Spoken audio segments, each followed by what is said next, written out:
আজকে যখন টপিকটা পাবে সেই টপিকটা কিন্তু পড়বে সেদিন কিছু একবারই যে পড়লাম একদিনই কন্টেন্ট লিখে ফেললাম সেরকম না। একটা প্রেজেন্টেশনের টপিক যখন পাবে তখন প্রথম দিন যে বইটা তোমার কাছে আছে সেখান থেকে পড়লে তারপর লাইব্রেরিতে গিয়ে আরো একটা বই দেখতে পারো, বন্ধুদের থেকে আরো দেখতে পারো, সেখান থেকে দেখবে যে কোন বইতে কোনটা ভালোভাবে আছে যেটা তুমি বুঝতে পারছো এবং তুমি শুধু নিজে বুঝলে হবে না, তোমাকে বোঝাতে হবে। সেগুলো আগে মাথায় রাখবে, শেষ করে নিলে কিভাবে বলবে ভেবে নিলে যে প্রথমে আমি এগুলো বলবো তারপর এটা বলবো, সিস্টেম ওয়াইজ সেটা ভেবে নিলে পরপর সিস্টেমেটিক্যালি তারপর তোমরা আয়নার মধ্যেই বলো বা নিজে নিজেই বলো, বাথরুমে বলো, যেখানে মোটামুটি 3-4 বার মনে মনে প্র্যাকটিস করবে। সেইভাবে করবে। তার সাথে সাথে প্রেজেন্টেশনটা তো তোমরা পিপিটিতে রেডি করবি। এবার পুরো টপিকটা যখন পড়ানো হয়ে যাবে এবং পড়ানোর সাথে সাথে যখন পড়াতে থাকবে তখন কিন্তু ইনভলভ করবে, ক্লাসে স্টুডেন্টদেরকে চেষ্টা করবে ইনভলভ করা, ঠিক আছে? যখন তোমরা পড়াচ্ছ ক্লাসে জানি তুমি বন্ধুদেরকেই পড়াচ্ছ, কিন্তু যেহেতু প্রেজেন্টেশনটা দিচ্ছ সেহেতু প্রেজেন্টেশনে কিন্তু ইন্টারনাল মার্কস থাকে। তো সেই জন্য প্রেজেন্টেশনটা কিন্তু ভালোভাবে দেওয়ার চেষ্টা করবে। প্রথমেই যে তোমাকে বিশাল ভালো দিতে হবে সেরকম নয়, চেষ্টা করবে নিজের হার্ট অ্যান্ড সোল দিয়ে ভালোভাবে দেওয়ার।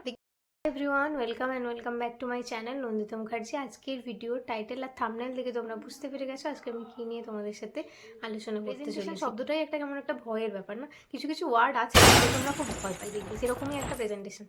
মানে আমি যখন প্রথম প্রেজেন্টেশন দিই তার আগে আমারও এরকম কোয়েশ্চেন হতো যে বাবা প্রেজেন্টেশন দিতে হবে, ম্যাডামের সামনে দিতে হবে, ক্লাসের সামনে দিতে হবে, একটা টপিক ক্লাসকে পড়াতে হবে, সেটা আবার ইংলিশে পড়াতে হবে, কিভাবে প্রিপারেশন নেব, কোন টপিকটাকে কীভাবে ডিসক্রাইব করব, যদি স্টুডেন্টরা না পারে তখন কিভাবে সেটাকে সেই সিচুয়েশনটাকে নিজের কন্ট্রোলে আনবো, বা কিভাবে যে প্রেজেন্টেশনটা দিচ্ছি সেটা সহজে আমার যারা ক্লাস নিচ্ছি তাদের কাছে যাতে সহজ হয় সেটা কিভাবে দেখব, বা আমি কিভাবে বুঝবো, কিভাবে স্লাইড রেডি করব, সব কিছু নিয়ে অনেক প্রশ্ন থাকতো প্রথম তারপর আস্তে আস্তে সব কিছুর সাথে সাথে অভ্যাসের সাথে সাথে সবটা ন্যাচারাল হয়ে গেল। তোমাদের কাছেও ন্যাচারাল হবে, কিন্তু তোমাদের এই যে প্রথমের ফিয়ারটা সেটা তোমরা কী করে কাটাবে, আর প্রথম প্রেজেন্টেশন তোমরা কীভাবে দেবে, বা নর্মাল জেনারেলি প্রেজেন্টেশন কীভাবে দেবে, কীভাবে ইন্ট্রোডাকশন দেবে, কীভাবে টপিকের মধ্যে ঢুকবে, কীভাবে কনক্লুড করবে, মানে ইন্টারেস্টিং কীভাবে করবে প্রেজেন্টেশনটাকে, সেটাই তোমাদের সাথে আমি শেয়ার করব। তো চলো আজকে ভিডিওটা স্টার্ট করি। তো প্রথমেই যখন কোনো একনিতে ঢুকছো মানে প্রেজেন্টেশন দিচ্ছ, ক্লাস প্রেজেন্টেশন আমি বলছি, তো সেই হিসেবে তোমরা উইশ করবে। যদি গুড মর্নিং হয় তাহলে গুড মর্নিং, যদি গুড আফটারনুন হয় তো আফটারনুন উইশ করবে। তারপর গোটা ক্লাসকে উইশ করবে, ম্যাডামদেরকে উইশ করবে, এবং তারপরে তোমরা নিজের ইন্ট্রোডাকশন দেবে। যেরকমভাবে স্টার্ট করতে পারো, good afternoon ma'am, myself Nandita Mukherjee, first semester BSc nursing student of এরকম এই কলেজের মধ্যে আছি। তো এরকমভাবে একটা ইন্ট্রো দিতে পারো। এবার তোমার টপিকটাকে তোমরা ইন্ট্রোডিউস করবে ক্লাসের সবার সাথে। তো সেইটাও তোমার একটু ইন্টারেস্টিংভাবে যদি তোমরা করো তাহলে খুব সুবিধা হয়। তাহলে কীভাবে স্টার্ট করবে, ধরো এরকমভাবে বলবে না today I am going to present এই টপিক, এরকমভাবে নাও বলতে পারো। তোমরা এইভাবেও বলতে পারো যে যেহেতু আজকে আমি এটা নিয়ে তোমাদের সাথে আলোচনা করতে চলেছি, সেই হেতু তোমরা কি এই রোগটা সম্পর্কে তোমরা জানো, কোনো সাইন সিমটম সম্পর্কে তোমরা জানো? যদি কেউ জেনে থাকো তাহলে হাত তোলো। তো ধরো তোমরা ক্লাসে স্টার্ট করার আগে কোনো একজনকে জিজ্ঞেস করলে, সে তার এক্সপিরিয়েন্স শেয়ার করলো, এবার তুমি তোমার এক্সপিরিয়েন্স তার সাথে শেয়ার করলে, মানে তাদের ক্লাসের সাথে শেয়ার করলে। এটা যদিও 1 মিনিটের মধ্যে করবে। তারপরে তুমি ঢুকবে হচ্ছে নেক্সট তোমাদের ডিটেলে। তখন ডিটেলে যখন ঢুকবে তার আগে দেখবে তোমরা এই যে জিনিসটা করছো, ক্লাসটা করতে চাইবে, শুনতে চাইবে, ঠিক আছে? অনেক সময় কি হয়, ডিউটির সাথে সাথে যখন ক্লাস করা হয় ইন্টারেস্টটা গ্রো করে না, ঠিক আছে? কারণ টায়ার্ড লাগে বা এরকম হতেই পারে। আর টপিকটাতে যাতে নিজেরা ইনভলভ হয় সেটা তোমাদেরকে দেখতে হবে। তো সেজন্যই তোমরা সেই রিলেটেড একটু জিজ্ঞেস করলে, নিজেরও একটু ছোটোখাটো এক্সপিরিয়েন্স শেয়ার করলে 1-10 মিনিটের মধ্যে। তারপরে তোমরা নিজের টপিকে গেলে। এবার টপিকে যদি কোনো ডিজিজ পড়াও, ডিজিজটা ডেফিনেশন দিলে, তার সাথে সাইন সিমটম, প্যাথোফিজিওলজি, তার সাথে যেগুলো সাইড বাই সাইড যে পয়েন্টগুলো বা যে টার্মিনোলজিগুলো জানতে হয় সেগুলো রিলেটেড হয়তো তোমরা বললে। তার সাথে সাথে গোটা প্রেজেন্টেশনটা সেটাতে যা যা ইনক্লুড করা সেগুলো করলে।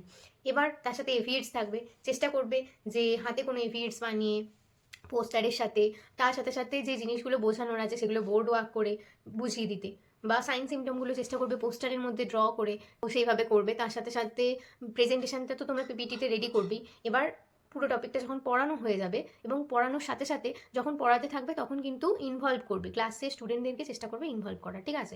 যখন তোমরা পড়াচ্ছ ক্লাসে জানি বন্ধুদেরকেই পড়াচ্ছ, কিন্তু যেহেতু প্রেজেন্টেশনটা দিচ্ছ সেহেতু প্রেজেন্টেশনে কিন্তু ইন্টারনাল মার্কস থাকে। তো সেই জন্য প্রেজেন্টেশনটা কিন্তু ভালোভাবে দেওয়ার চেষ্টা করবে। প্রথমেই যে তোমাকে বিশাল ভালো দিতে হবে সেরকম নয়, চেষ্টা করবে নিজের হার্ট অ্যান্ড সোল দিয়ে ভালোভাবে দেওয়ার। দেখবে আস্তে আস্তে ইমপ্রুভ করতে পারছো। আরও দেখবে যখন সবার প্রেজেন্টেশন দেখবে বা সেইগুলো তোমাদের থেকে নিজেদের একটা কোনো নতুন নতুন আইডিয়া তৈরি হবে এবং সেখান থেকে আরও ভালোভাবে প্রেজেন্টেশন দিতে পারবে। ধরো এবার গোটা টপিকটা তোমার পড়ানো হয়ে গেল, এবার তুমি কনক্লুড করবে কীভাবে? কনক্লুশনে তোমরা মেন পয়েন্টগুলোকে রাখবে। ধরো যা পড়েছো ডিজিজ রিলেটেড, সেই রিলেটেড মেন পয়েন্টগুলোকে আরেকবার করে তোমরা রিপিট করবে।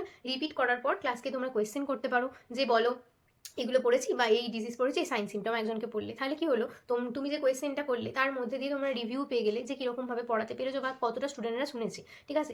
কোয়েশ্চেন অ্যানালাইসিসেই মানে যে করবে ফার্স্টেই তোমরা বলে দেবে যে ভালো করে মন দিয়ে শোনো, আমি লাস্টে কিছু রেখেছি, যেগুলোর মধ্যে দিয়ে তোমাদের অ্যান্সার দিতে হবে। তাহলে প্রথমেই দেখবে তারা কনসেন্ট্রেশন দিয়ে শুনছে, প্লাস চেষ্টা করবে যত সহজভাবে উদাহরণের সাথে তোমরা বোঝাতে পারো সেটাকে উদাহরণের মাধ্যমে বোঝাবে। আর তো বললাম ভিএডস করবে, বোর্ড ওয়ার্ক মানে বোর্ড ওয়ার্ক করার চেষ্টা করবে, কোনো কনসেপ্ট বোঝানোর হলে নিজে বারবার চেষ্টা করবে।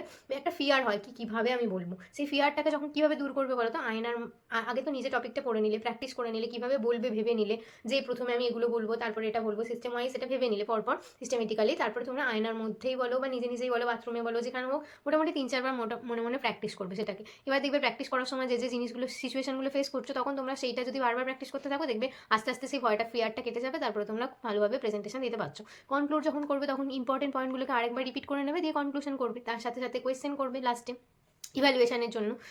এবং এটাও করতে পারো যে তোমরা হোম টাস্ক দিয়ে দিলে, মানে বললে পরের দিনকে তোমরা এগুলো করে নিয়ে আসবে, তো এরকম করলে প্লাস একটা স্লাইড দিয়ে দিলে, বা তোমরা রিমার্কস বক্স কিছু রাখলে যে এখান থেকে যদি কারোর কোনো অসুবিধা হয়, সেটা যদি কারোর কোনো ডাউট থাকে সেটা জিজ্ঞেস করলে, এরকমভাবে লাস্টের দিকে গেলে দিয়ে তারপরে কনক্লুড করলে, কনক্লুড করার পর বললাম যেগুলো আমি, যে জিজ্ঞাসা করবে সবাইকে যে সবাই বুঝতে পেরেছে কিনা, যদি কারোর কোনো অসুবিধা হয় সেটা চেষ্টা করবে, যদি তোমার না জানা থাকে সেটা তুমি বলবে পরের দিন এসে আমি সেটা বলে দেবো, এখন করবে। আর যদি তোমার সেটা জানা থাকে তুমি সেখানে এক্সপ্লেন করে দেওয়ার চেষ্টা করবে। পুরো প্রেজেন্টেশনগুলো চেষ্টা করবে 15 থেকে 20 মিনিটের মধ্যেই শেষ করার, এবং নিজেকে সবসময় কনফিডেন্ট রাখবে সেই সময়। আর তার আগে অনেকবার প্র্যাকটিস করতে হবে আয়নার সামনে। কনক্লুড করার পর সব কিছু কমপ্লিট করার পর, this is all about my presentation, ব্যাস। Thank you classes, thank you ma'am, ব্যাস এরকমভাবে তোমরা কমপ্লিট করতে পারো, ঠিক আছে? তো জিনিসটা আমি যতটা সহজভাবে বলে দিলাম ততটা সহজ হয়তো নয়, এটার ভেতরে তোমাদের কিন্তু হার্ড ওয়ার্ক করতে হবে। টপিকটার থেকে ফার্স্টে যখন টপিকটা পাবে সেই টপিকটা কিন্তু পড়বে সেদিনকে এসেই।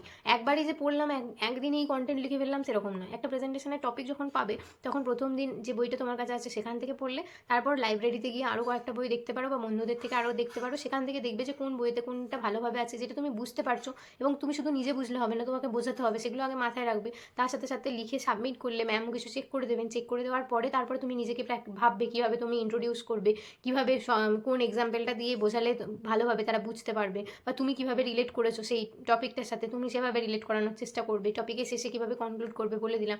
এভাবে ক্লাসকে জিজ্ঞেস করবে কোনো প্রবলেম হয়েছে কিনা, তো প্রবলেম যদি হয়ে থাকে তুমি সেগুলো যদি তখনই সলিউশন দিতে পারো তখনই দেবে, যদি না দিতে পারো তো তখন বলবে যে পরের দিন এসে তখন ক্লাসে ডাউট করে দেবো। তখন তোমাদের নিজস্ব হোয়াটসঅ্যাপ গ্রুপ আছে, সেখানেও তোমরা নিজেদের যদি কারোর প্রবলেম থাকে তো যখনই জানতে পারলে সেটা সলিউশনটা গ্রুপে শেয়ার করে দিলে, যে ক্লাসে এরকম এই প্রবলেমটা, এই কোয়েশ্চেনটা এসেছিলো, তো আমি এখন উত্তরটা পেয়ে গেছি, এটা তোমাদের সাথে শেয়ার করে দিচ্ছি। প্লাস ক্লাসেও শেয়ার করে দিতে পারো।